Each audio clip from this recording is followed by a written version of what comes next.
Hello friends, in this video I'll be talking and explaining about how I acquired BH number series being a private employee. So private employee मैंने इसलिए mention किया क्योंकि मैंने सुना था और थोड़ा बहुत मैंने पढ़ा इंटरनेट पे सर्च करके या फिर बाकी ब्लॉग्स या वीडियोस देख के कि प्राइवेट एम्प्लॉयज़ को इतनी ईजिली ये लोग BH नंबर सीरीज़ प्रोवाइड नहीं कर रहे हैं। ये है कुछ स्टेट्स में वो लोग ईजिली मिल जा रहा था, कुछ स्टेट में नहीं मिल रहा था, मतलब बाकी सबके अपने अपने कुछ मिसकंसेप्शंस थे जो मैंने सोचा मैं क्लियर कर सकता हूँ। अभी मैं मुंबई में हूँ अपनी जॉब के सिलसिले में। मुझे एक 2 व्हीलर परचेज़ करनी थी जिसके लिए मुझे BH नंबर सीरीज़ चाहिए था। अब BH नंबर सीरीज़ इंट्रोड्यूस ही इसलिए हुई थी कि अगर मान लो if you have a kind of transferable job, right, और आपको मूव करना पड़े किसी और स्टेट में, मे बी आपके होम स्टेट में अगर एग्जाम्पल ले सकते हो आप, उस केस में आपको अलग अलग टाइम पे बार बार RTO के चक्कर ना लगाने पड़े। क्योंकि जो ट्रेडिशनल प्रोसेस है, जो मुझे बात करके पता चला अलग अलग डीलरशिप से या थोड़ा बहुत पढ़ के, उसमें क्या होता है कि आपको अपने होम स्टेट और अवे स्टेट फॉर श्योर दोनों RTOs में आपको चक्कर लगाने पड़ेंगे, depending upon the process and depending upon कितना ईजी है वहाँ पे वो। इसकी वजह से BH नंबर सीरीज़ आपको ये एक सुविधा देता है कि आपको बार बार वो चक्कर ना लगाने पड़े। इस वजह से मुझे BH नंबर सीरीज़ चाहिए था। Now I will be explaining the process and the documents that dealership asked from me, जिससे कि मुझे BH नंबर सीरीज़ मिल जाए।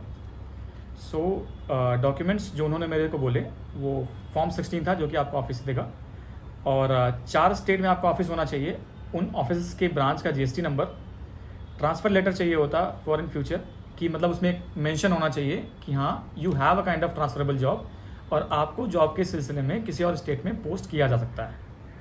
सेकेंड, उसके बाद क्या था, ID कार्ड, ऑब्वियसली आपके कंपनी का ID कार्ड, और एक कंपनी लेटर जो कि ये प्रूव करेगा कि you are the employ of that particular company, और एक सैलरी स्लिप किसी भी पर्टिकुलर मंथ की आप दे सकते हो। और सेकेंडली क्या है कि मैं क्योंकि रेंट पे रहता हूँ यहाँ पे, मुझे वो डॉक्यूमेंट्स भी प्रोड्यूस करने थे एज़ पर द डीलरशिप। उसमें ऑब्वियसली पैन कार्ड रहता है, आधार कार्ड रहता है, आपका ओनर का जो भी आपका रेंट एग्रीमेंट है, इंक्लूडिंग इंडेक्स 2, वो बहुत ज़रूरी था एटलीस्ट, क्योंकि उन्होंने जो मेरे से मांगा था। पुलिस वेरिफिकेशन, क्योंकि आप रेंट पे रह रहे हो, और उन्होंने लाइट बिल भी मांगा था ओनर का, जो मैंने प्रोवाइड कर दिए थे।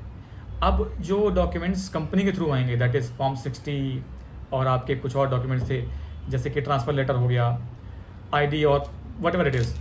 उसमें क्या था कि हर कंपनी का कुछ एक टेम्पलेट, प्री डिफाइंड टेम्पलेट्स होते हैं, वो सेट होते हैं। ज़्यादातर इन्फॉर्मेशन उन्हीं प्री डिफाइंड टेम्पलेट्स में होती है। मतलब ज़रूरी नहीं कि आपने 5 चीज़ें बताई तो कंपनी आपको 5 अलग अलग डॉक्यूमेंट्स दे। कि मेरे केस में क्या हुआ था, सिंगल डॉक्यूमेंट मिला था, उसमें फॉर्म 60 था, एक डॉक्यूमेंट में बाकी सारा इन्फॉर्मेशन था, इंक्लूडिंग GST नंबर्स और that I am employ of that particular company, उसका ID डिटेल्स थोड़े बहुत थे, वो सारी भी डिटेल्स में थी। बुकिंग करने से पहले मैंने एक बार फिर से कंफर्म किया डीलरशिप से कि मेरे सारे documents they can check thoroughly and let me know if any documents is missing beforehand, क्योंकि मुझे BH नंबर सीरीज़ चाहिए था। अदरवाइज़ मैं प्रेफर करूँगा कि मैं अपने होम स्टेट से नॉर्मल नंबर सीरीज़ मिल जाए। जब उन्होंने सारा चेक कर लिया और बताया everything is fine, then I book the vehicle right away, क्योंकि मैं टेस्ट राइड पहले ही कर चुका था। बाकी उन्होंने स्टार्ट में मुझे बोला था कि 14 डेज़ के आसपास का उन्होंने टाइम दिया, और विद इन टाइम मुझे डिलीवर भी हो गया। ओवरऑल बहुत अच्छा एक्सपीरियंस रहा मेरा। और उन 14 डेज़ में I need to mention one more thing that number plate के साथ ही मुझे 2 व्हीलर मेरा मिल गया था। ओवरऑल काफ़ी स्मूथ प्रोसेस रहा, और जो भी डॉक्यूमेंट्स उन्होंने बताए मैंने डिस्क्रिप्शन में मैं मेंशन कर दूंगा, जहाँ से आप उसका रेफरेंस ले सकते हैं। Thank you.